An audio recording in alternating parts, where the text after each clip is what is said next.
मेरे प्रिय आत्मा, एक छोटी सी कहानी से मैं अपनी बात शुरू करना चाहूंगा। बहुत वर्ष बीते, बहुत सदियां, किसी देश में एक बड़ा चित्रकार था।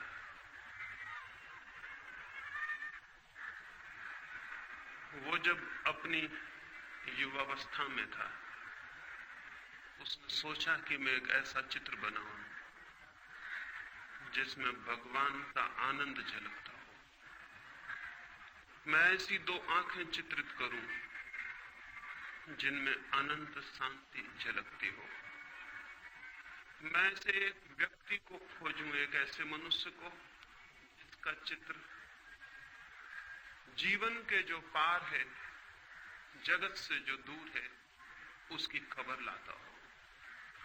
और वो अपने देश के गांव-गांव घूमा, जंगल जंगल उसने छाना उस आदमी को जिसकी प्रतिछवि वो बना सके।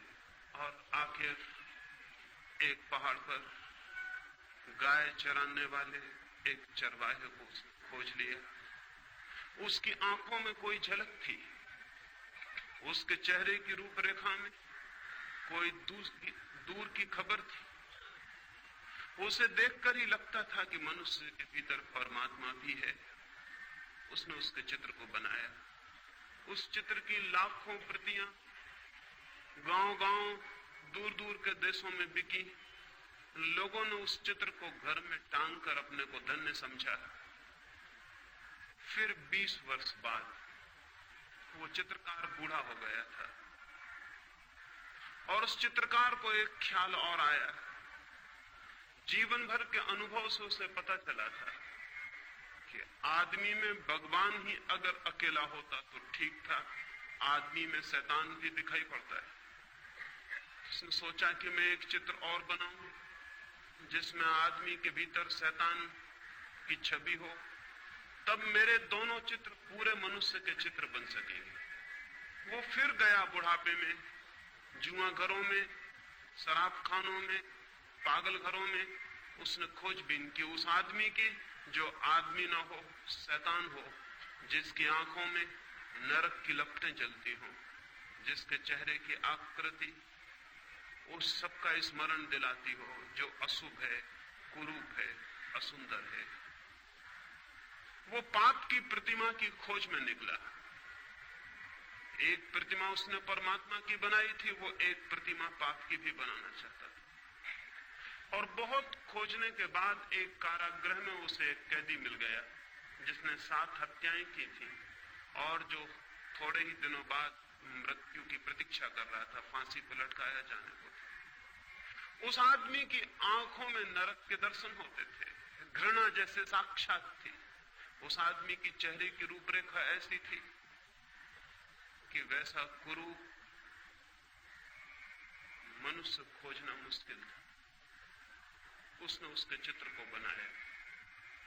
जिस दिन उसका चित्र बन के पूरा हुआ, वो अपने पहले चित्र को भी लेकर कारागृह में आया और दोनों चित्रों को पास पास रख के देखने लगा कि कौन सी कलाकृति श्रेष्ठ बनी। तय करना मुश्किल था। चित्रकार खुद भी मुग्ध हो गया था। दोनों ही चित्र अद्भुत थे। कौन सा श्रेष्ठ था कला की दृष्टि से, यह तय करना मुश्किल था। और तभी उस चित्रकार को पीछे किसी के रोने की आवाज सुनाई पड़ी। लौट के देखा तो वो कैदी जंजीरों में बंधा रो रहा है जिसकी उसने तस्वीर बनाई थी। वो चित्रकार हैरान हुआ। उसने कहा कि मेरे दोस्त, तुम क्यों रोते हो? चित्रों को देखकर तुम्हें क्या तकलीफ हुई? उस आदमी ने कहा, मैंने इतने दिन तक छिपाने की कोशिश की, लेकिन आज मैं हार गया हूं।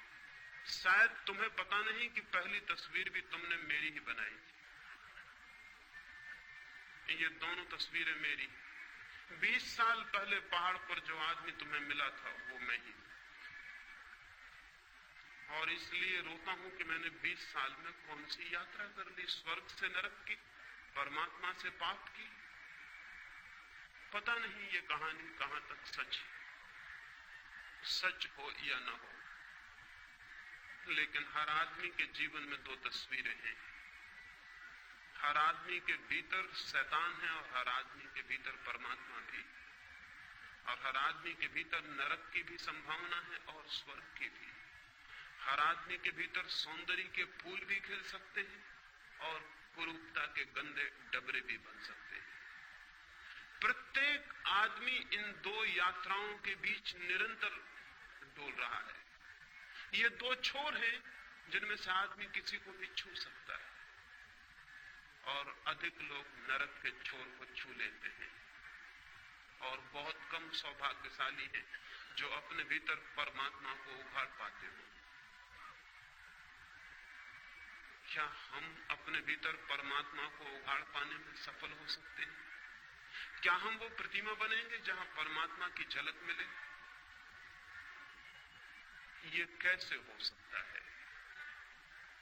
इस प्रश्न के साथ ही आज की दूसरी चर्चा में शुरू करना चाहता हूं। ये कैसे हो सकता है कि आदमी परमात्मा की प्रतिमा बने? ये कैसे हो सकता है कि आदमी का जीवन एक स्वर्ग बने, एक सुवास, एक सुगंध, एक सौंदर्य? ये कैसे हो सकता है कि मनुष्य उसे जान ले जिसकी कोई मृत्यु नहीं? ये कैसे हो सकता है कि मनुष्य परमात्मा के मंदिर में प्रविष्ट हो जाए? होता तो उल्टा है। बचपन में हम कहीं स्वर्ग में होते हैं और बूढ़े होते होते नरक तक पहुंच जाते हैं। होता उल्टा है। होता यह है कि बचपन के बाद जैसे रोज हमारा पतन होता है। बचपन में तो किसी इनोसेंस, किसी निर्दोष संसार का हम अनुभव करते हैं, और फिर धीरे धीरे कपट से भरा हुआ, पाखंड से भरा हुआ मार्ग हम तय करते हैं। और बूढ़े होते होते न केवल हम शरीर से बूढ़े हो जाते हैं, बल्कि हम आत्मा से भी बूढ़े हो जाते हैं। न केवल शरीर दीनहीन, जीन जर्जर हो जाता है, बल्कि आत्मा भी पतित, दीन जर्जर हो जाती है। ये और इसे ही हम जीवन मान लेते हैं और समाप्त हो जाते हैं। धर्म इस संबंध में संदेह उठाना चाहता है। धर्म एक बड़ा संदेह है इस संबंध में कि यह आदमी की जीवन की यात्रा गलत है, कि स्वर्ग से हम नरक तक पहुंच जाएं। होना तो उल्टा चाहिए। जीवन की यात्रा उपलब्धि की यात्रा होनी चाहिए, कि हम दुख से आनंद तक पहुंचे, हम अंधकार से प्रकाश तक पहुंचे, हम मृत्यु से अमृत तक पहुंच जाएं। प्राणों के प्राण की अभिलाषा और प्यास भी वही है। प्राणों में एक ही आकांक्षा है कि मृत्यु से अमृत तक कैसे पहुंचे। प्राणों में एक ही प्यास है कि हम अंधकार से आलोक को कैसे उपलब्ध हो। प्राणों की एक ही मांग है कि हम असत्य से सत्य तक कैसे जा सकते हैं। निश्चित ही सत्य की यात्रा के लिए, निश्चित ही स्वयं के भीतर परमात्मा की खोज के लिए व्यक्ति को ऊर्जा का एक संग्रह चाहिए, कंजर्वेशन चाहिए। व्यक्ति को शक्ति का एक संवर्धन चाहिए। उसके भीतर शक्ति इकट्ठी हो कि वो शक्ति का एक स्रोत बन जाए, तभी व्यक्तित्व को स्वर्ग तक ले जाया जा सकता है। स्वर्ग निर्बलों के लिए नहीं है। जीवन के सत्य उनके लिए नहीं है जो दीनहीन हो जाते हैं शक्ति को खोकर, जो जीवन की सारी शक्ति को खो देते हैं और भीतर दुर्बल और दीन हो जाते हैं। वे यात्रा नहीं कर सकते। उस यात्रा पर चढ़ने के लिए, उन पहाड़ों पर चढ़ने के लिए शक्ति चाहिए, और शक्ति का संवर्धन धर्म का सूत्र है। शक्ति का संवर्धन, कंजर्वेशन ऑफ एनर्जी। कैसे शक्ति इकट्ठी हो कि हम शक्ति के उबलते हुए भंडार हो जाएं। लेकिन हम तो दीनहीन जन हैं। सारी शक्ति खोकर हम धीरे धीरे निर्बल होते चले जाते। सब खो जाता है, भीतर रिक्तता रह जाती है, खाली। भीतर एक खालीपन के अतिरिक्त और कुछ भी नहीं छूटता। हम शक्ति को कैसे खो देते हैं? मनुष्य का शक्ति को खोने का सबसे बड़ा द्वार सेक्स है। काम मनुष्य की शक्ति के खोने का सबसे बड़ा द्वार है, जहां से वो शक्ति को खोता है। और जैसे मैंने कल आपसे कहा, कोई कारण है जिसकी वजह से वो शक्ति को खोता है। शक्ति को कोई भी खोना नहीं चाहता है। कौन शक्ति को खोना चाहता है? लेकिन कुछ झलक है उपलब्धि की, उस झलक के लिए आदमी शक्ति को खोने को राजी हो जाता है। काम के क्षणों में कुछ अनुभव है, उस अनुभव के लिए आदमी सब कुछ खोने को तैयार हो जाता है। अगर वो अनुभव किसी और मार्ग से उपलब्ध हो सके तो मनुष्य सेक्स के माध्यम से शक्ति को खोने को कभी भी तैयार नहीं हो सकता। क्या और कोई द्वार है उस अनुभव को पाने का? क्या और कोई मार्ग है उस अनुभूति को उपलब्ध करने का, जहां हम अपने प्राणों की गहरी से गहराई में उतर जाते हैं, जहां हम जीवन का ऊंचा से ऊंचा शिखर छूते हैं, जहां हम जीवन की शांति और आनंद की एक झलक पाते हैं? क्या कोई और मार्ग है? क्या कोई और मार्ग है अपने भीतर पहुंच जाने का? क्या स्वयं की शांति और आनंद के स्रोत तक पहुंच जाने की और कोई सीढ़ी है? अगर वो सीढ़ी हमें दिखाई पड़ जाए तो जीवन में एक क्रांति घटित हो जाती है। आदमी काम के प्रति विमुख और राम के प्रति सन्मुख हो जाता है। एक क्रांति घटित हो जाती है, एक नया द्वार खुल जाता है। मनुष्य की जाति को अगर हम नया द्वार न दे सके तो मनुष्य एक रिपीटेटिव सर्किल में, एक पुनरुक्ति वाले चक्कर में घूमता है और नष्ट होता है। लेकिन आज तक सेक्स के संबंध में जो भी धारणाएं रही हैं, वो मनुष्य को सेक्स के अतिरिक्त नया द्वार खोलने में समर्थ नहीं बना पाई, बल्कि एक उल्टा उपद्रव हुआ। प्रकृति एक ही द्वार देती है मनुष्य को, वो सेक्स का द्वार है। अब तक की शिक्षाओं ने वो द्वार भी बंद कर दिया और नया द्वार खोला नहीं। शक्ति भीतर घूमने लगी और चक्कर काटने लगी, और अगर नया द्वार शक्ति के लिए न मिले तो घूमती हुई शक्ति मनुष्य को विक्षिप्त कर देती है, पागल कर देती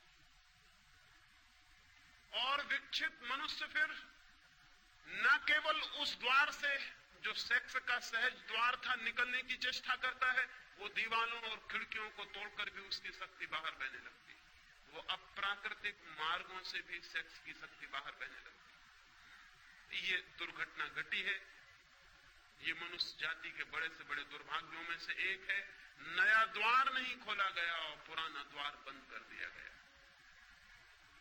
इसलिए मैं सेक्स के विरोध में, दुश्मनी के लिए, दमन के लिए अब तक जो भी शिक्षाएं दी गई हैं, उन सबके स्पष्ट विरोध में खड़ा हुआ हूं। उन सारी शिक्षाओं से मनुष्य की सेक्सुअलिटी बढ़ी है, कम नहीं हुई, बल्कि विकृत हुई।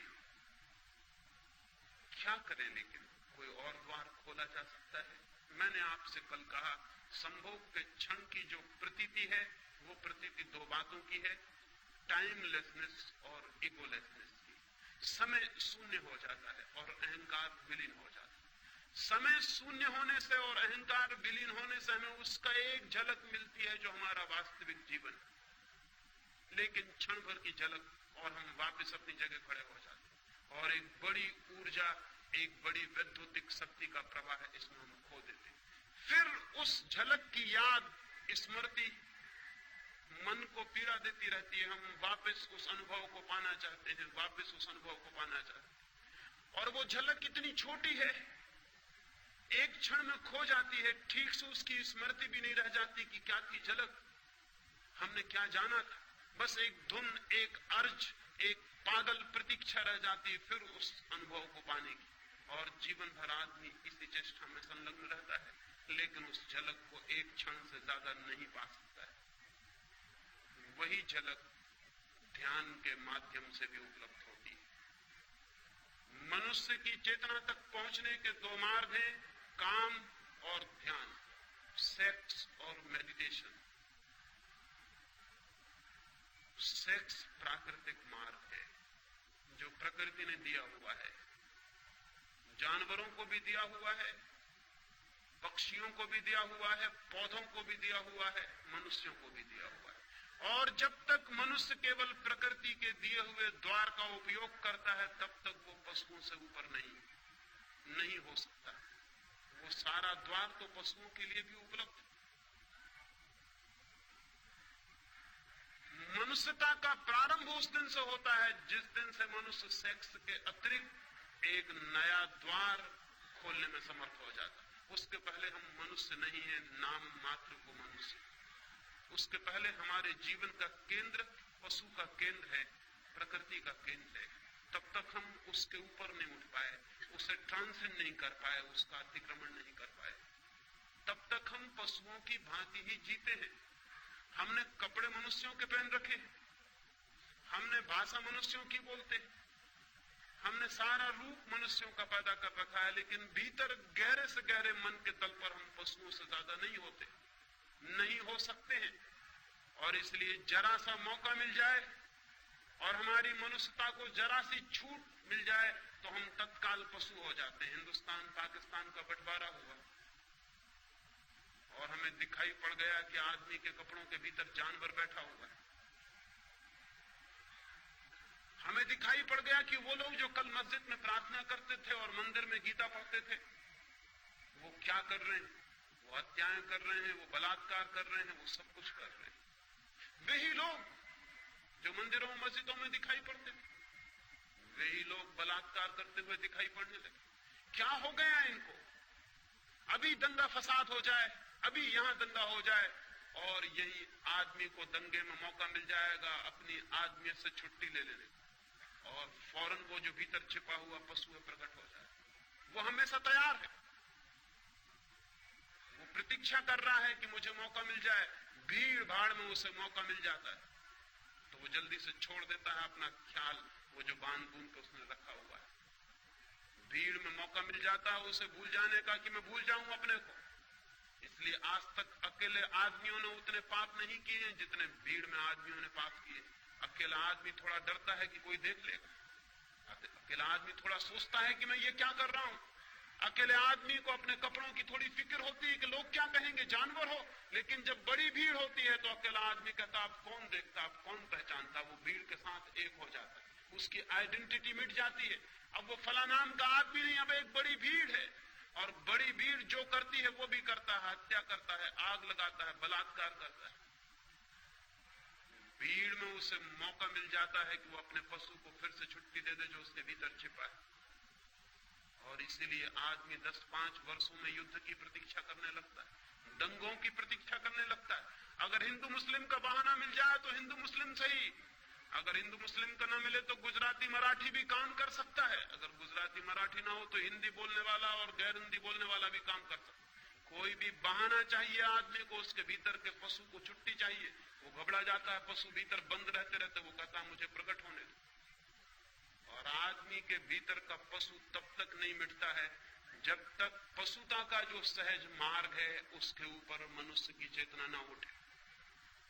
पशुता का सहज मार्ग, हमारी ऊर्जा, हमारी शक्ति का एक ही द्वार है बहने का, वो है सेक्स। और वो द्वार बंद कर दें तो कठिनाई खड़ी हो जाती है। उस द्वार को बंद करने के पहले नए द्वार का उद्घाटन होना जरूरी है, जीवन चेतना नई दिशा में प्रवाहित हो सके।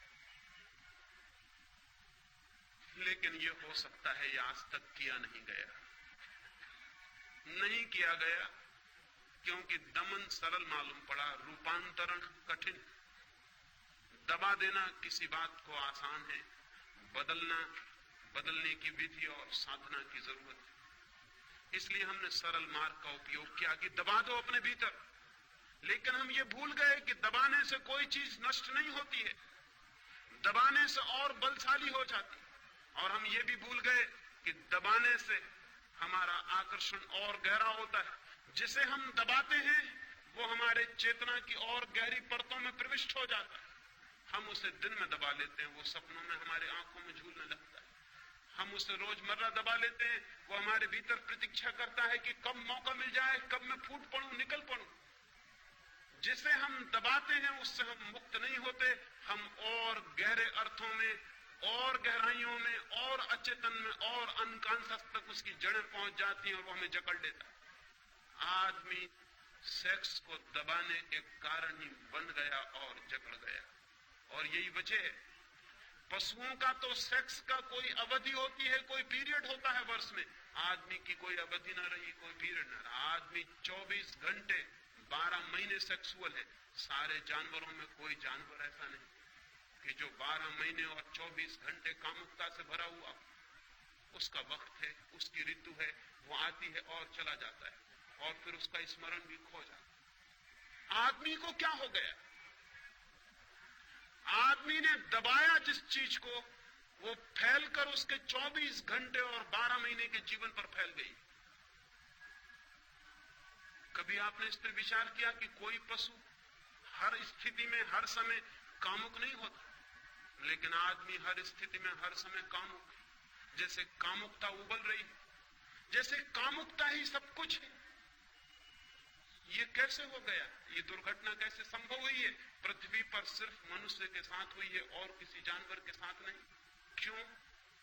एक ही कारण है, सिर्फ मनुष्य ने दबाने की कोशिश की है, और जिसे दबाया वो जहर की तरह सब तक फैल गया।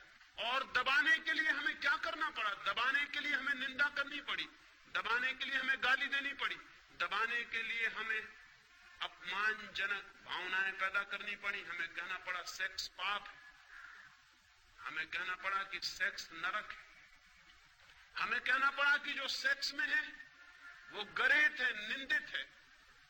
हमें ये सारी गालियां खोजनी पड़ी, तभी हम दबाने में सफल हो सके। और हमें ख्याल भी नहीं कि इन निंदाओं और गालियों के कारण हमारा सारा जीवन जहर से भर गया है। नीत्शे ने एक वचन कहा है जो बहुत अर्थपूर्ण है। उसने कहा है कि धर्मों ने जहर खिला के सेक्स को मार डालने की कोशिश की थी। सेक्स मरा तो नहीं, सिर्फ जहरीला होकर जिंदा है। मर भी जाता तो ठीक था, वो मरा नहीं। लेकिन और गड़बड़ हो गई बात, वो जहरीला भी हो गया और जिंदा है। ये जो सेक्सुअलिटी है, ये जहरीला सेक्स है। सेक्स तो पशुओं में भी है, काम तो पशुओं में भी है, क्योंकि काम जीवन की ऊर्जा है। लेकिन सेक्सुअलिटी, कामुकता सिर्फ मनुष्य में, कामुकता पशुओं में नहीं। पशुओं की आंखों में देखें, वहां कामुकता दिखाई नहीं पड़ेगी। आदमी की आंखों में झांके, वहां एक कामुकता का रस झलकता हुआ दिखाई पड़ेगा। इसलिए पशु आज भी एक तरह से सुंदर है, लेकिन दमन करने वाले पागलों की कोई सीमा नहीं कि वो कहां तक बढ़ जाएंगे। मैंने कल आपको कहा था कि अगर हमें दुनिया को सेक्स से मुक्त करना है तो बच्चे और बच्चियों को एक दूसरे के निकट लाना होगा। इसके पहले कि उनमें सेक्स जागे, 14 साल के पहले वे एक दूसरे के शरीर से इतने स्पष्ट रूप से परिचित हो ले कि वो आकांक्षा विलीन हो जाए। लेकिन अमेरिका में अभी अभी एक नया आंदोलन चला है, और वो नया आंदोलन वहां के बहुत धार्मिक लोग चला रहे हैं। शायद आपको पता भी ना हो, वो नया आंदोलन बड़ा अद्भुत। वो आंदोलन ये है कि सड़कों पर गाय, भैंस, घोड़े, कुत्ता, बिल्ली को भी बिना कपड़ों के नहीं निकाला जाए, उनको कपड़े पहन के निकाला जाए। उनको भी कपड़े पहनाने चाहिए, क्योंकि नंगे पशुओं को देखकर बच्चे बिगड़ सकते। बड़े मजे की बात है, नंगे पशुओं को देखकर बच्चे बिगड़ सकते हैं। अमेरिका के कुछ नीति शास्त्री इसके बाबत आंदोलन और संगठन और संस्थाएं बना रहे हैं कि पशुओं को भी सड़कों पर नग्न नहीं लाया जा सकता। आदमी को बचाने की इतनी कोशिशें चल रही हैं, और कोशिश बचाने की जो करने वाले लोग हैं वही आदमी को नष्ट कर रहे हैं। कभी आपने ख्याल किया कि पशु अपनी नग्नता में भी अद्भुत है और सुंदर है? उसकी नग्नता में भी वो निर्दोष है, सरल और सीधा है। कभी आपको पशु नग्न है ये भी ख्याल शायद ही आया हो, जब तक कि आपके भीतर बहुत नंगापन न छिपा हो, तब तक आपको पशु नंगा नहीं दिखाई पड़ सकता है। लेकिन वे जो भयभीत लोग हैं, वे जो डरे हुए लोग हैं, वे भय और डर के कारण सब कुछ कर रहे हैं आज तक, और उनके सब करने से आदमी रोज नीचे से नीचे उतरता जा रहा है। जरूरत तो यह है कि आदमी भी किसी दिन इतना सरल हो कि नग्न खड़ा हो सके, निर्दोष और आनंद से भरा हुआ। जरूरत तो यह है जैसे महावीर जैसा व्यक्ति नग्न खड़ा हो गया। लोग कहते हैं कि उन्होंने कपड़े छोड़े, कपड़ों का त्याग किया। मैं कहता हूं न कपड़े छोड़े न कपड़ों का त्याग किया, चित्त इतना निर्दोष हो गया होगा, इतना इनोसेंट जैसे छोटे बच्चों का, तो वे नग्न खड़े हो गए होंगे। क्योंकि ढांकने को जब कुछ भी नहीं रह जाता तो आदमी नग्न हो सकता है। जब तक ढांकने को कुछ है हमारे भीतर, तब तक आदमी अपने को छिपाएगा। जब ढांकने को कुछ भी नहीं है तो नग्न हो सकता है। चाहिए तो एक ऐसी पृथ्वी कि आदमी भी इतना सरल होगा कि नग्न होने में भी उसे कोई पश्चाताप, कोई पीड़ा न होगी, नग्न होने में उसे कोई अपराध न होगा। आज तो हम कपड़े पहनकर भी अपराधी मालूम होते हैं। हम कपड़े पहन के भी नंगे हैं, और ऐसे लोग भी रहे हैं जो नग्न होकर भी नग्न नहीं थे। नंगापन मन की एक वृत्ति है, सरलता, निर्दोष चित्त, फिर नग्नता भी सार्थक हो जाती, अर्थपूर्ण हो जाती, वो भी एक सौंदर्य ले लेती है। लेकिन अब तक आदमी को जहर पिलाया गया है, और जहर का परिणाम यह हुआ कि हमारा सारा जीवन एक कोने से लेकर दूसरे कोने तक विषाक्त हो गया है। स्त्रियों को हम कहते हैं पति को परमात्मा समझना, और उन स्त्रियों को बचपन से सिखाया गया है कि सेक्स पाप, नरक, वे कल विवाहित होंगी। वे उस पति को कैसे परमात्मा मान सकेंगी जो उन्हें सेक्स में और नरक में ले जा रहा। एक तरफ हम सिखाते हैं पति परमात्मा है, और पत्नी का अनुभव कहता है कि यही पहला पापी है जो मुझे नरक में घसीट रहा है। एक बहन ने मुझे आकर कहा, पिछली मीटिंग में जब मैं यहां बोला भारतीय विद्या भवन में, तो एक बहन मेरे पास उसी दिन आई और उसने कहा कि मैं बहुत गुस्से में हूं, मैं बहुत क्रोध में हूं। सेक्स तो बड़ी घृणित चीज है, सेक्स तो पाप है, और आपने सेक्स की इतनी बात क्यों की? मैं तो घृणा करती हूं सेक्स। अब ये पत्नी है, इसका पति है, इसके बच्चे हैं, बच्चियां हैं, और ये पत्नी सेक्स को घृणा करती है। ये पति को कैसे प्रेम कर सकती जो इसे सेक्स में ले जा रहा है? ये उन बच्चों को कैसे प्रेम कर सकती है जो सेक्स से पैदा हो रहे हैं? इसका प्रेम जहरीला रहेगा, इसके प्रेम में जहर छिपा रहेगा। पति और इसके बीच एक बुनियादी दीवार खड़ी रहेगी, बच्चों और इसके बीच एक बुनियादी दीवार खड़ी रहेगी, क्योंकि वो सेक्स की दीवार और सेक्स की कंडेमनेशन की वृत्ति बीच में खड़ी है। ये बच्चे पाप से आए हैं, ये पति और मेरे बीच पाप का संबंध, और जिनके साथ पाप का संबंध है उनके प्रति हम मैत्रीपूर्ण हो सकते हैं, पाप के प्रति हम मैत्रीपूर्ण हो सकते हैं। सारी दुनिया का ग्रस्त जीवन नष्ट किया है सेक्स को गाली देने वाले, निंदा करने वाले लोगों ने, और उन्होंने इसे नष्ट करके जो दुष्परिणाम लाए हैं वो ये नहीं है कि सेक्स से लोग मुक्त हो गए हों। जो पति अपनी पत्नी और अपने बीच एक दीवार पाता है पाप की, वो पत्नी से कभी भी तृप्ति अनुभव नहीं कर पाता, तो आसपास की स्त्रियों को खोजता है, वेश्याओं को खोजता है, खोजेगा। अगर पत्नी से उसे तृप्ति मिल गई होती तो शायद इस जगत की सारी स्त्रियां उसके लिए मां और बहन हो जाती, लेकिन पत्नी से भी तृप्ति न मिलने के कारण सारी स्त्रियां उसे पोटेंशियल औरतों की तरह, पोटेंशियल पत्नियों की तरह मालूम पड़ती हैं, जिनको पत्नी में बदला जा सकता है। ये स्वाभाविक है, ये होने वाला था, ये होने वाला था, क्योंकि जहां तृप्ति मिल सकती थी वहां जहर है, वहां पाप है, और तृप्ति नहीं मिलती, और वो चारों तरफ भटकता है और खोजता है, और क्या क्या ईजादें करता है खोज के आदमी। अगर उन सारी ईजादों को हम सोचने बैठे तो घबरा जाएंगे कि आदमी ने क्या क्या ईजादें की।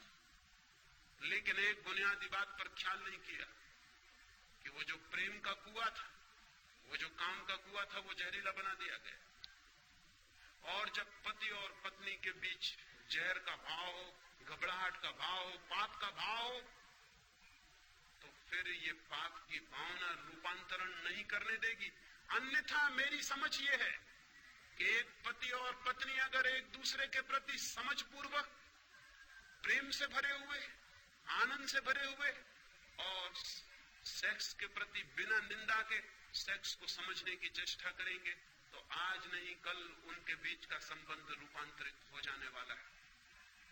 यह हो सकता है कि कल वही पत्नी मां जैसी दिखाई पड़ने लगे। गांधी जी 1930 के करीब श्रीलंका गए थे, उनके साथ कस्तूरबा साथ थी। संयोजकों ने समझा कि शायद गांधी जी की मां साथ आई हुई है, क्योंकि गांधी जी कस्तूरबा को खुद भी बा ही कहते थे। लोगों ने समझा कि शायद उनकी मां होगी। संयोजकों ने परिचय देते हुए कहा कि गांधी जी आए हैं और बड़े सौभाग्य की बात उनकी मां भी साथ आई हुई, वो उनके बगल में बैठी हुई। गांधी जी के सेक्रेटरी तो घबरा गए कि ये तो भूल हमारी, हमें बताना था कि साथ में कौन है, लेकिन अब तो बड़ी देर हो चुकी थी। गांधी तो मंच पर जाके बैठ भी गए थे और बोलना शुरू कर दिया। सेक्रेटरी घबराए हुए हैं कि गांधी पीछे क्या कहेंगे। उन्हें कल्पना भी नहीं हो सकती थी कि गांधी नाराज नहीं होंगे, क्योंकि ऐसे पुरुष बहुत कम हैं जो पत्नी को मां बनाने में समर्थ हो जाते। लेकिन गांधी जी ने कहा कि सौभाग्य की बात है कि जिन मित्र ने मेरा परिचय दिया है उन्होंने भूल से एक सच्ची बात कह दी। कस्तूरबा कुछ वर्षों से मेरी मां हो गई, कभी वो मेरी पत्नी थी लेकिन अब वो मेरी मां है। इस बात की संभावना है कि अगर पति और पत्नी काम को, संभोग को समझने की चेष्टा करें तो एक दूसरे के मित्र बन सकते हैं और एक दूसरे के काम के रूपांतरण में सहयोगी और साथी हो सकते हैं। और जिस दिन कोई पति और पत्नी अपने आपस के संभोग के संबंध को रूपांतरित करने में सफल हो जाते हैं, उस दिन उनके जीवन में पहली दफे एक दूसरे के प्रति अनुग्रह और ग्रेटिट्यूड का भाव पैदा होता है। उसके पहले नहीं। उसके पहले वे एक दूसरे के प्रति क्रोध से भरे रहते। उसके पहले वे एक दूसरे के बुनियादी शत्रु बने रहते। उसके पहले उनके बीच एक संघर्ष है, मैत्री नहीं। मैत्री उस दिन शुरू होती है जिस दिन वे एक दूसरे के साथी बनते हैं और उनके काम की ऊर्जा को रूपांतरण करने में माध्यम बन जाते। उस दिन एक अनुग्रह, एक ग्रेटिट्यूड, एक कृतज्ञता का भाव ज्ञापन होता है। उस दिन पुरुष आदर से भरता है स्त्री के प्रति, क्योंकि स्त्री ने उसे काम वासना से मुक्त होने में सहायता पहुंचाई। उस दिन स्त्री अनुग्रहित होती है पुरुष के प्रति कि उसने उसे साथ दिया और उसकी वासना से मुक्ति दिलवाई। उस दिन वे सच्ची मैत्री में बनते हैं, जो काम की नहीं, प्रेम की मैत्री। उस दिन उनका जीवन ठीक उस दिशा में जाता है जहां पत्नी के लिए पति परमात्मा हो जाता है और पति के लिए पत्नी परमात्मा हो जाता है उस दिन। लेकिन वो कुआं तो विषाक्त कर दिया गया। इसलिए मैंने कल कहा कि मुझसे बड़ा शत्रु सेक्स का खोजना कठिन है, लेकिन मेरी शत्रुता का यह मतलब नहीं कि मैं सेक्स को गाली दूं और निंदा करूं। मेरी शत्रुता का मतलब यह है कि मैं सेक्स को रूपांतरित करने के संबंध में दिशा सूचन करूं। मैं आपको कहूं कि वो कैसे रूपांतरित हो सकता है। मैं कोयले का दुश्मन हूं क्योंकि मैं कोयले को हीरा बनाना चाहता हूं। मैं सेक्स को रूपांतरित करना चाहता हूं। वो कैसे रूपांतरित होगा, उसकी क्या विधि होगी। मैंने आपसे कहा एक द्वार खोलना जरूरी है, नया द्वार।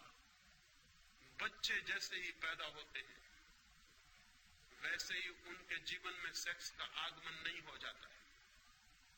अभी देर है, अभी शरीर शक्ति इकट्ठी करेगा, अभी शरीर के अणु मजबूत होंगे, अभी उस दिन की प्रतीक्षा है जब शरीर पूरा तैयार हो जाएगा, ऊर्जा इकट्ठी होगी और द्वार जो बंद रहा है 14 वर्षों तक वो खुल जाएगा ऊर्जा के धक्के से और सेक्स की दुनिया शुरू होगी। एक बार द्वार खुल जाने के बाद नया द्वार खोलना कठिन हो जाता है, क्योंकि समस्त ऊर्जाओं का नियम यह है, समस्त शक्तियों का।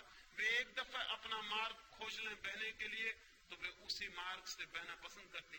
गंगा बह गई है सागर की तरफ, उसने एक बार रास्ता खोज लिया, अब वो उसी रास्ते से बही चली जाती है, बही चली जाती है। रोज रोज नया पानी आता है, उसी रास्ते से बहता हुआ चला जाता है।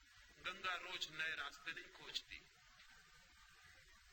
जीवन ऊर्जा भी एक रास्ता खोज लेती, फिर वो उसी से बहती चली जाती। अगर जमीन को कामुकता से मुक्त करना है तो सेक्स का रास्ता खुलने के पहले नया रास्ता, ध्यान का रास्ता तोड़ देना जरूरी है। एक एक छोटे बच्चे को ध्यान की अनिवार्य शिक्षा और दीक्षा मिलनी चाहिए। तो हम उसे सेक्स के विरोध की दीक्षा देते हैं, जो कि अत्यंत मूर्खतापूर्ण है। सेक्स के विरोध की दीक्षा नहीं देनी है, शिक्षा देनी है ध्यान की, पॉजिटिव, कि वो ध्यान को कैसे उपलब्ध हो। और बच्चे ध्यान को जल्दी उपलब्ध हो सकते हैं क्योंकि अभी उनकी ऊर्जा का कोई भी द्वार खुला नहीं, अभी द्वार बंद है, अभी ऊर्जा संरक्षित है। अभी कहीं भी नए द्वार पर धक्के दिए जा सकते हैं और नया द्वार खोला जा सकता है। फिर यही बूढ़े हो जाएंगे और इन्हें ध्यान में पहुंचना अत्यंत कठिन हो जाएगा। ऐसे ही जैसे एक नया पौधा पैदा होता है, उसकी शाखाएं कहीं भी झुक जाती हैं, कहीं भी झुकाई जा सकती हैं, फिर वही बूढ़ा वृक्ष हो जाता है। फिर हम उसकी शाखाओं को झुकाने की कोशिश करते हैं, फिर शाखाएं टूट जाती हैं, झुकती नहीं।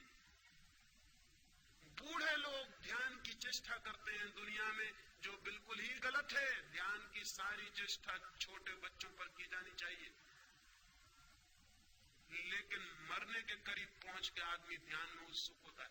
वो पूछता है ध्यान क्या, योग क्या, हम कैसे शांत हो जाएं?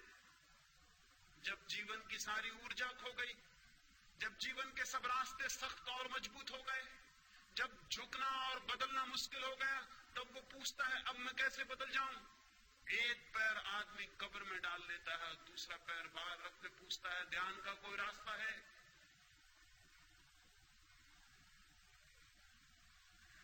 अजीब सी बात है, बिल्कुल पागलपन की बात है। ये पृथ्वी कभी भी शांत और ध्यानस्थ नहीं हो सकेगी जब तक ध्यान का संबंध पहले दिन के पैदा हुए बच्चे से हम न जोड़ेंगे। अंतिम दिन के वृक्ष से नहीं जोड़ा जा सकता। व्यर्थ ही हमें बहुत शर्म उठाना पड़ता है बाद के दिनों में शांत होने के लिए, जो कि पहले एकदम हो सकता था। छोटे बच्चों को ध्यान की दीक्षा, काम के रूपांतरण का पहला चरण, शांत होने की दीक्षा, निर्विचार होने की दीक्षा, मौन होने की दीक्षा। बच्चे ऐसे भी मौन हैं, बच्चे ऐसे भी शांत हैं। अगर उन्हें थोड़ा सा दिशा दी जाए और उन्हें मौन और शांत होने के लिए घड़ी भर की शिक्षा दी जाए, तो जब वे 14 वर्ष के होने के करीब आएंगे, जब काम जगेगा, तब तक उनका एक द्वार खुल चुका होगा, शक्ति इकट्ठी होगी और जो द्वार खुला है उसी द्वार से बहनी शुरू हो जाएगी। उन्हें शांति का, आनंद का, कालहीनता का, निरअहंकार भाव का अनुभव सेक्स के बहुत अनुभव के पहले उपलब्ध हो जाएगा। वही अनुभव उनकी ऊर्जा को गलत मार्गों से रोकेगा और ठीक मार्गों पर ले आएगा। लेकिन हम छोटे छोटे बच्चों को ध्यान तो नहीं सिखाते, काम का विरोध सिखाते हैं। पाप है, गंदगी है, कुरूपता है, बुराई है, नरक है, ये सब हम बताते हैं। और इस सब के बताने से कुछ भी फर्क नहीं पड़ता, कुछ भी फर्क नहीं पड़ता, बल्कि हमारे बताने से वे और भी आकर्षित होते हैं और तलाश करते हैं कि क्या है ये गंदगी, क्या है ये नरक, जिसके लिए बड़े इतने भयभीत और बेचैन हैं। और फिर थोड़े ही दिनों में उन्हें यह भी पता चल जाता है कि बड़े जिस बात से हमें रोकने की कोशिश कर रहे हैं, खुद दिन रात उसी में लीन। और जिस दिन उन्हें यह पता चल जाता है, माँ बाप के प्रति सारी श्रद्धा समाप्त हो जाती है। माँ बाप के प्रति श्रद्धा समाप्त करने में शिक्षा का हाथ नहीं है। माँ बाप के प्रति श्रद्धा समाप्त करने में माँ बाप का अपना हाथ है।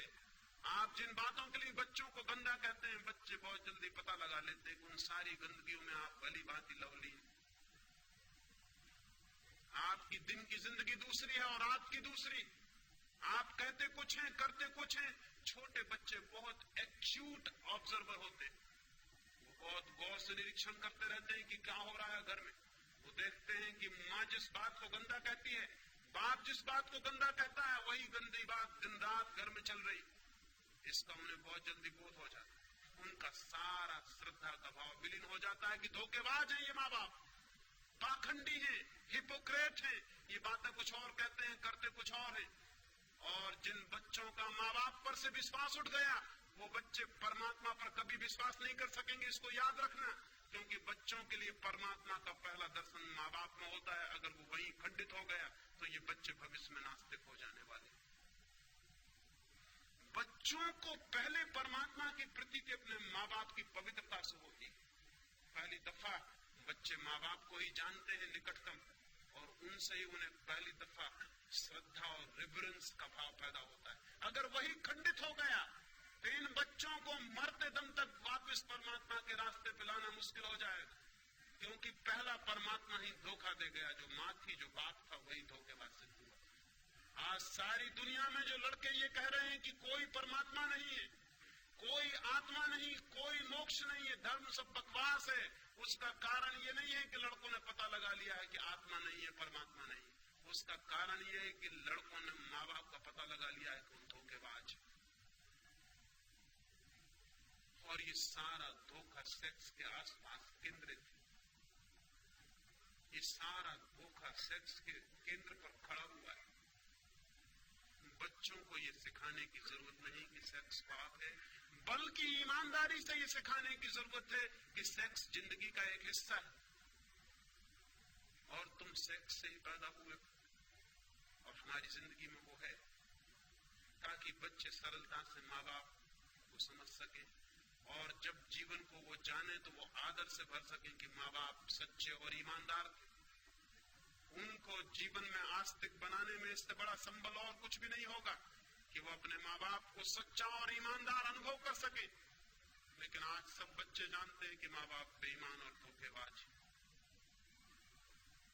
ये बच्चे और माँ बाप के बीच एक कलह का कारण बनता है। सेक्स का दमन पति और पत्नी को तोड़ दिया है, माँ बाप और बच्चों को तोड़ दिया। नहीं, सेक्स का विरोध नहीं, निंदा नहीं, बल्कि सेक्स की शिक्षा दी जानी चाहिए। जैसे ही बच्चे पूछने को तैयार हो जाएं, जो भी जरूरी मालूम पड़े, जो उनके समझ के योग मालूम पड़े, वो सब उन्हें बता दिया जाना चाहिए, ताकि वे सेक्स के संबंध में अति उत्सुक न हो, ताकि उनका आकर्षण न पैदा हो, ताकि वो दीवाने होकर गलत रास्तों से जानकारी पाने की कोशिश न करें। आज बच्चे सब जानकारी पा लेते हैं यहां वहां से, गलत मार्गों से, गलत लोगों से उन्हें जानकारी मिलती जो जीवन भर उन्हें पीड़ा देती। और माँ बाप और उनके बीच एक मौन की दीवार होती है, जैसे माँ बाप को कुछ भी पता नहीं और बच्चों को भी कुछ पता नहीं। उन्हें सेक्स की सम्यक शिक्षा मिलनी चाहिए, राइट एजुकेशन। और दूसरी बात, उन्हें ध्यान की दीक्षा मिलनी चाहिए, कैसे मौन हो, कैसे शांत हो, कैसे निर्विचार हो। और बच्चे तत्क्षण निर्विचार हो सकते हैं, मौन हो सकते हैं, शांत हो सकते हैं।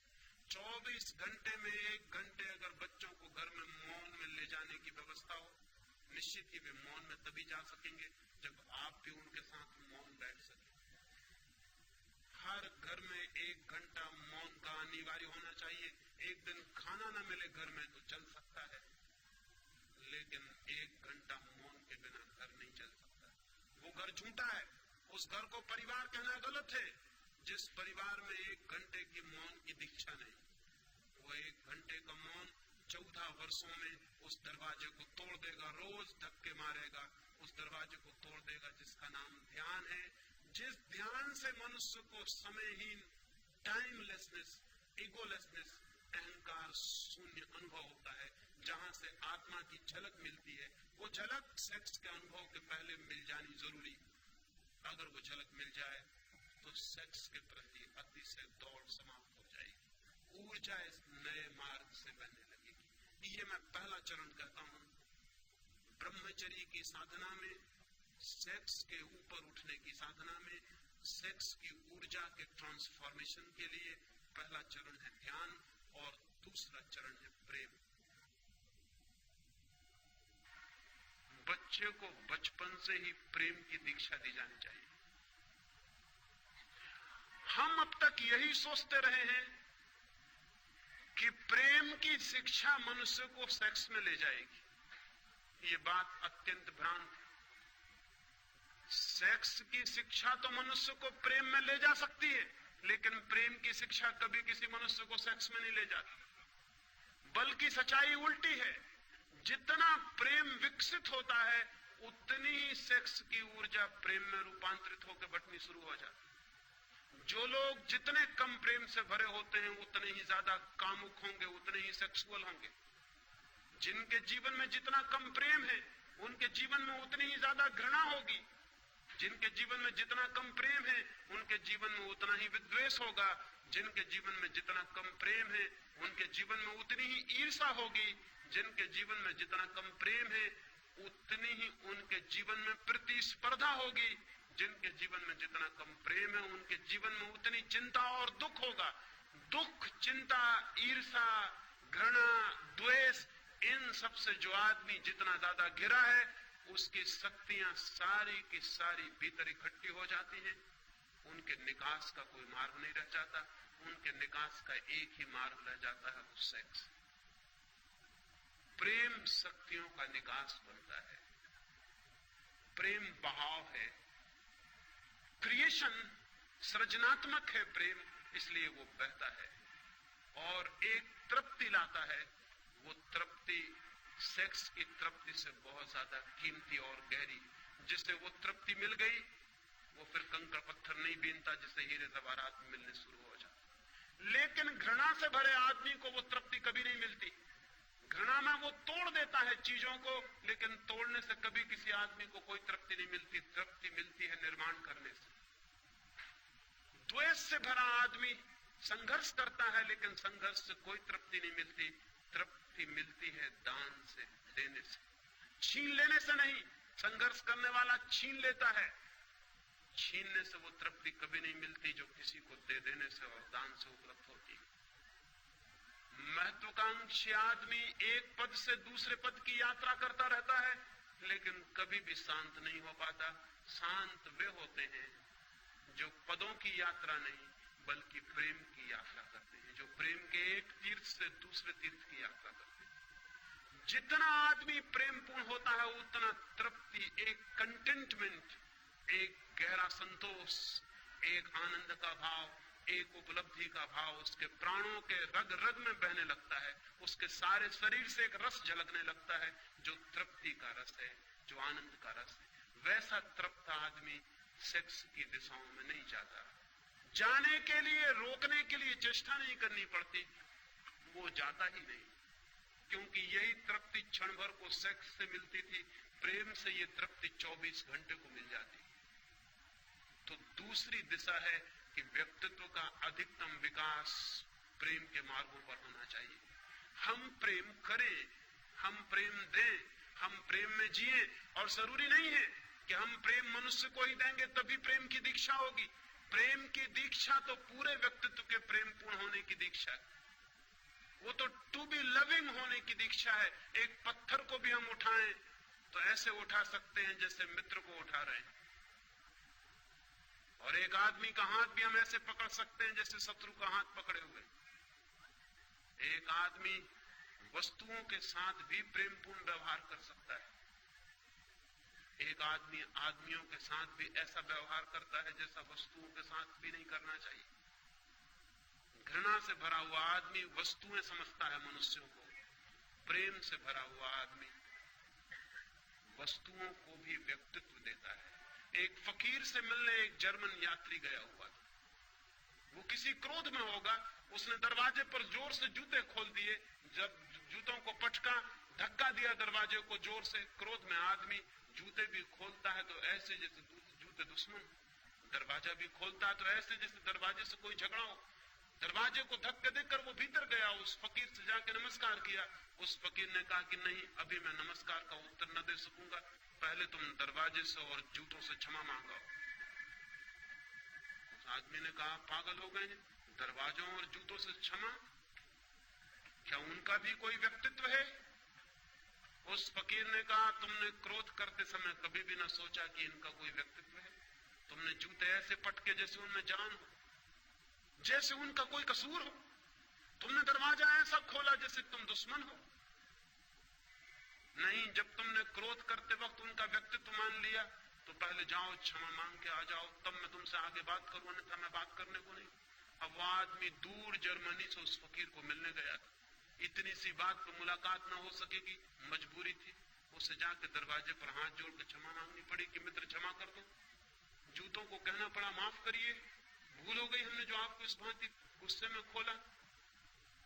उस जर्मन यात्री ने लिखा है कि लेकिन जब मैं क्षमा मांग रहा था तो पहले तो मुझे हंसी आई कि मैं क्या पागलपन कर रहा हूं, लेकिन जब मैं क्षमा मांग चुका तो मैं हैरान हुआ, मुझे एक इतनी शांति मालूम हुई जिसकी मुझे कल्पना नहीं हो सकती थी कि दरवाजे और जूतों से क्षमा मांग के शांति मिल सकती।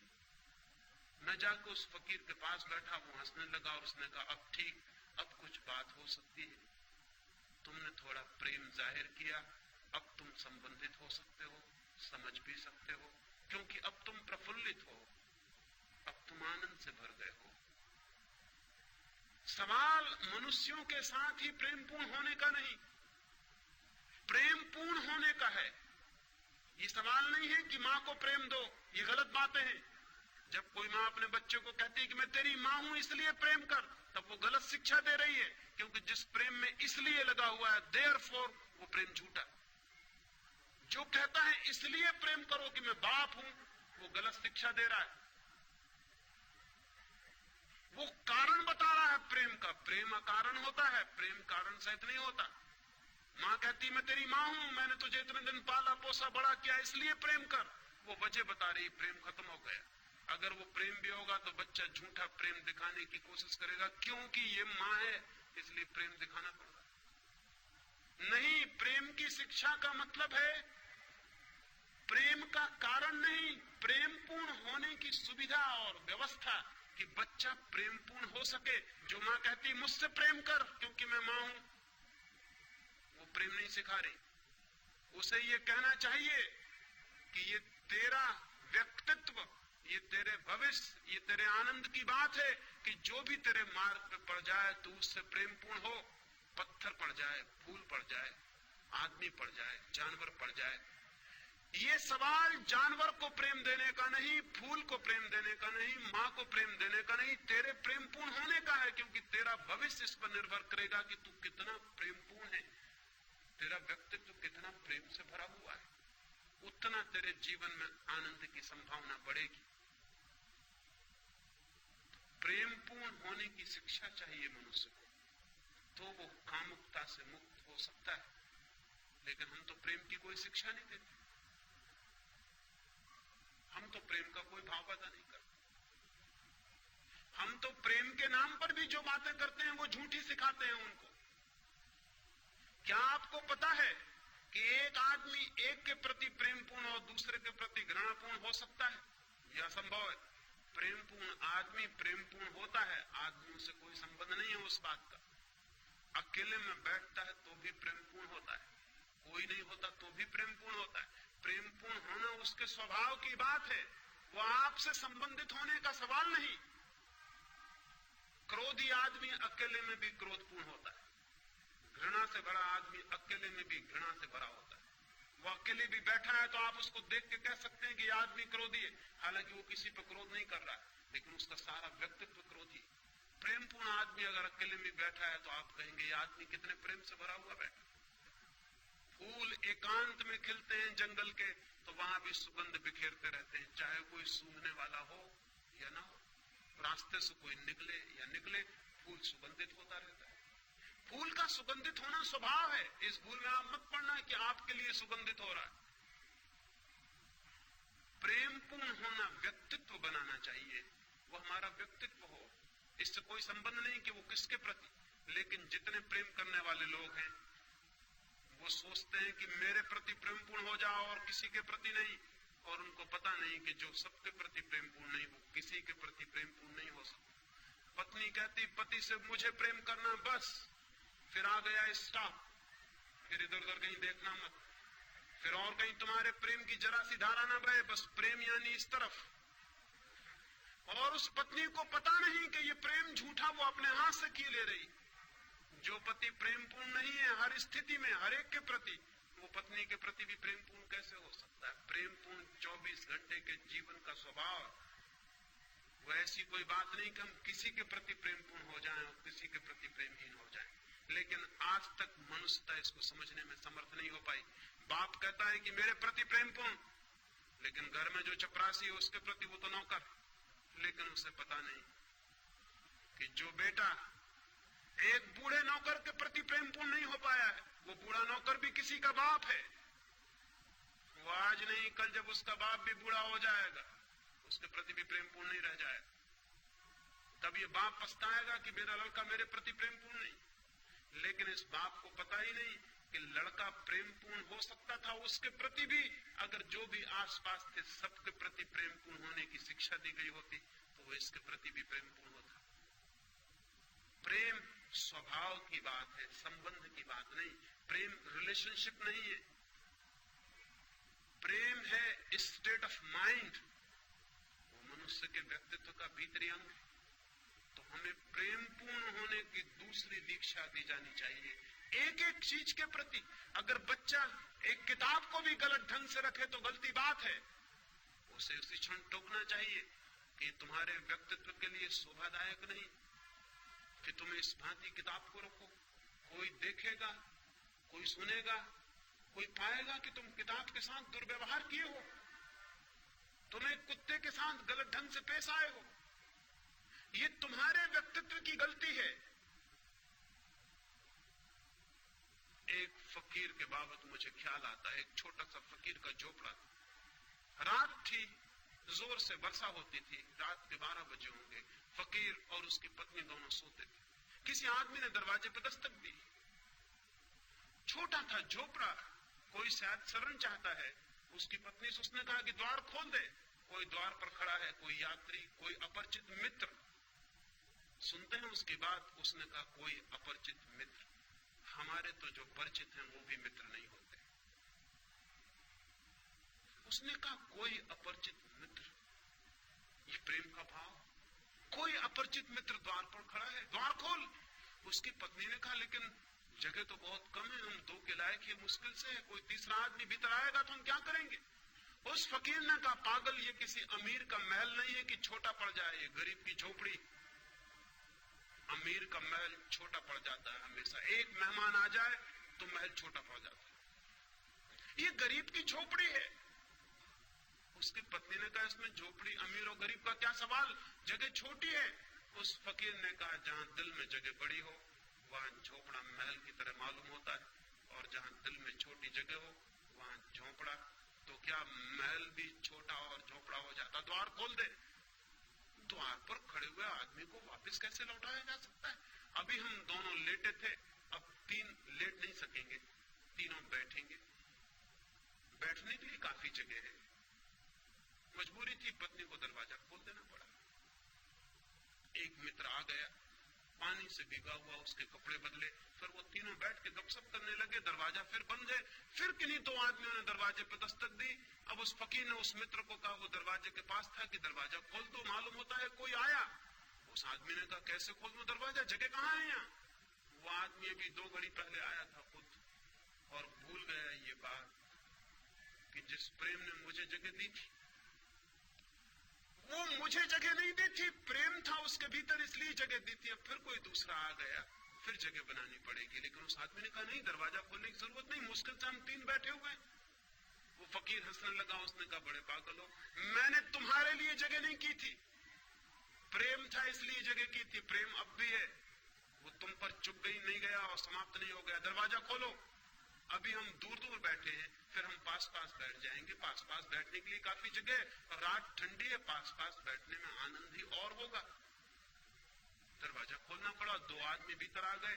फिर वे पास पास बैठ के गपशप करने लगे, और थोड़ी देर बीती है और रात आगे बढ़ गई और वर्षा हो रही, और एक गधे ने आके सिर लगाया दरवाजे से, पानी में भीग गया है, वो रात शरण चाहता है। उस फकीर ने कहा कि मित्रों, वो 2 मित्र दरवाजे पर बैठे हुए थे जो पीछे आए थे, दरवाजा खोल दो। कोई अपरिचित मित्र फिर आ गया। उन लोगों का ये मित्र वगैरह नहीं है, ये गधा है, इसकी जगह खोलने की कोई जरूरत नहीं। उस फकीर ने कहा तुम्हें शायद पता नहीं, अमीर के दरवाजे पर आदमी के साथ भी गधे जैसा व्यवहार किया जाता है। ये गरीब की झोपड़ी है, हम गधे के साथ भी आदमी जैसा व्यवहार करने की आदत से बने। दरवाजा खोल दो। पर वे दोनों कहने लगे जगह उस फकीर ने कहा जगह बहुत है, अभी हम बैठे हैं, अब हम खड़े हो जाएंगे, खड़े होने के लिए काफी जगह, और फिर तुम घबराओ मत, अगर जरूरत पड़ेगी तो मैं हमेशा बाहर होने के लिए तैयार हूं। प्रेम इतना कर सकता है। एक लविंग एटीट्यूड, एक प्रेमपूर्ण हृदय बनाने की जरूरत है। जब प्रेमपूर्ण हृदय बनता है तो व्यक्तित्व का एक तृप्ति का भाव, एक रसपूर्ण तृप्ति। क्या आपको कभी ख्याल है जब भी आप किसी के प्रति जरा से प्रेमपूर्ण हुए, पीछे एक तृप्ति की लहर छूट गई? क्या आपको कभी भी ख्याल है कि जीवन में तृप्ति के क्षण वे ही रहे हैं जो बेशर्त प्रेम के क्षण रहे होंगे, जब कोई शर्त ना रही होगी प्रेम की, और जब आपने रास्ते चलते एक अजनबी आदमी को देख के मुस्कुरा दिया हो, उसके पीछे छूट गई तृप्ति का कोई अनुभव है? उसके पीछे साथ आ गया एक शांति का भाव, एक प्राणों में एक आनंद की लहर का कोई पता है? जब राह चलते किसी आदमी को उठा लिया हो, किसी गिरते को संभाल लिया हो, किसी बीमार को एक फूल दे दिया हो, इसलिए नहीं कि वो आपकी माँ है, इसलिए नहीं कि वो आपका पिता है, नहीं, वो आपका कोई भी नहीं है, लेकिन एक फूल किसी बीमार को दे देना आनंदपूर्ण है।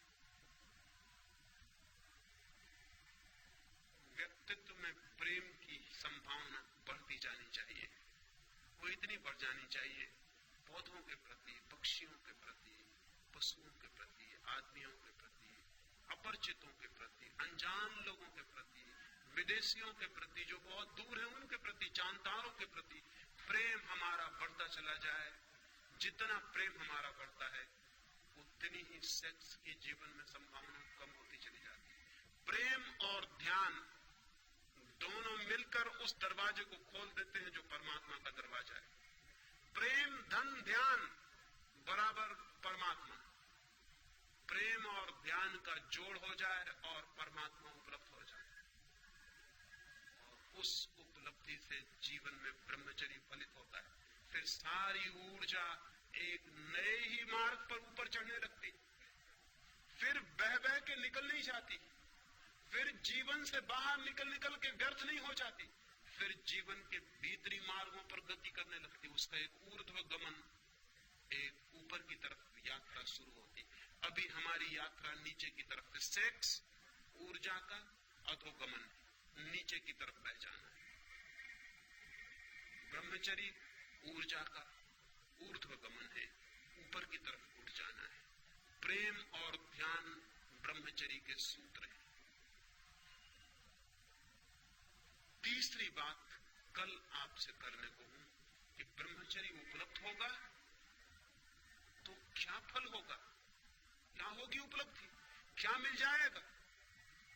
ये दो बातें मैंने आज आपसे कही, प्रेम और ध्यान। मैंने ये कहा कि छोटे बच्चों से इनकी शिक्षा शुरू हो जानी चाहिए। इससे आप ये मत सोच लेना कि अब तो हम बच्चे नहीं रहे इसलिए करने को कुछ बाकी नहीं। ये आप मत सोच के चले जाना, अन्यथा मेरी मेहनत फिजूल गई। आप किसी भी उम्र के हों, ये काम शुरू किया जा सकता है, ये काम कभी भी शुरू किया जा सकता है। हालांकि जितनी उम्र बढ़ती चली जाती है उतना मुश्किल होता चला जाता है। बच्चों के साथ हो सके सौभाग्य, लेकिन कभी भी हो सके सौभाग्य, इतनी देर कभी भी नहीं हुई है कि हम कुछ भी ना कर सके। हम आज शुरू कर सकते हैं, और जो लोग सीखने के लिए तैयार हैं वो बूढ़े में भी बच्चों जैसे ही होते हैं, वो बुढ़ापे में भी शुरू कर सकते हैं अगर उनकी सीखने की क्षमता है, अगर लर्निंग का एटीट्यूड है, अगर वो इस ज्ञान से नहीं भर गए कि हमने सब जान लिया और सब पा लिया, तो वे सीख सकते हैं और वे छोटे बच्चों की भांति नई यात्रा शुरू कर सकते हैं। बुद्ध के पास एक भिक्षु कुछ वर्षों से दीक्षित था। एक दिन बुद्ध ने उससे पूछा कि भिक्षु तुम्हारी उम्र क्या है? उस भिक्षु ने कहा मेरी उम्र 5 वर्ष। बुद्ध कहने लगे 5 वर्ष? तुम तो कोई 70 वर्ष के मालूम पड़ते हो, कैसा झूठ बोलते हो? उस भिक्षु ने कहा लेकिन 5 वर्ष पहले ही मेरे जीवन में ध्यान की किरण फूटी, 5 वर्ष पहले ही मेरे जीवन में प्रेम की वर्षा हुई। उसके पहले मैं जीता था वो सपने में जीना था, वो नींद में जीना था, उसकी गिनती अब मैं नहीं करता हूं, कैसे करूं? जिंदगी तो इधर 5 वर्षों से शुरू हुई, इसलिए मैं कहता हूं मेरी उम्र 5 वर्ष। बुद्ध ने अपने भिक्षुओं से कहा, भिक्षुओं इस बात को ख्याल में रख लेना, अपनी उम्र आज से तुम भी इसी तरह जोड़ना, यही उम्र को नापने का ढंग समझना। अगर प्रेम और ध्यान का जन्म नहीं हुआ है तो उम्र फिजूल चली गई। अभी आपका ठीक जन्म भी नहीं हुआ है और कभी भी इतनी देर नहीं हुई जबकि हम प्रयास करें, श्रम करें और हम अपने नए जन्म को उपलब्ध न हो जाए। इसलिए मेरी बात से ये नतीजा मत निकाल लेना आप कि आप तो बचपन के पार हो चुके, इसलिए ये बात आने वाले बच्चों के लिए। कोई आदमी किसी भी क्षण इतने दूर नहीं निकल गया है कि वापस न लौट आए। कोई आदमी कितने ही गलत रास्तों पर चला हो, ऐसी जगह नहीं पहुंच गया है कि ठीक रास्ता उसे दिखाई न पड़ सके। कोई आदमी कितने ही हजारों वर्षों से अंधकार में रह रहा हो, इसका मतलब ये नहीं है कि वो दिया जलाएगा तो अंधकार कहेगा कि मैं 1000 वर्ष पुराना हूं इसलिए नहीं टूटता। दिया जलाने से एक दिन का अंधकार भी टूटता है, 1000 साल का अंधकार भी उसी तरह टूट जाता है। दिया जलाने की चेष्टा बचपन में आसानी से हो सकती है, बाद में थोड़ी कठिनाई है, लेकिन कठिनाई का अर्थ असंभावना नहीं। कठिनाई का अर्थ है थोड़ा ज्यादा श्रम, कठिनाई का अर्थ है थोड़ा ज्यादा संकल्प, कठिनाई का अर्थ है थोड़ा ज्यादा लगन पूर्वक, ज्यादा सातत्य से तोड़ना पड़ेगा व्यक्तित्व की जो बंदी धाराएं हैं उनको, और नए मार्ग खोलने पड़ेंगे। लेकिन जब नए मार्ग की जरा सी भी किरण फूटनी शुरू होती है तो सारा श्रम ऐसा लगता है कि हमने कुछ भी नहीं किया और बहुत कुछ पा लिया है। जब एक किरण भी आती है उस आनंद की, उस सत्य की, उस प्रकाश की, तो लगता है हमने तो बिना कुछ किए पा लिया है, क्योंकि हमने जो किया था उसका तो कोई भी मूल्य नहीं था। जो हाथ में आ गया है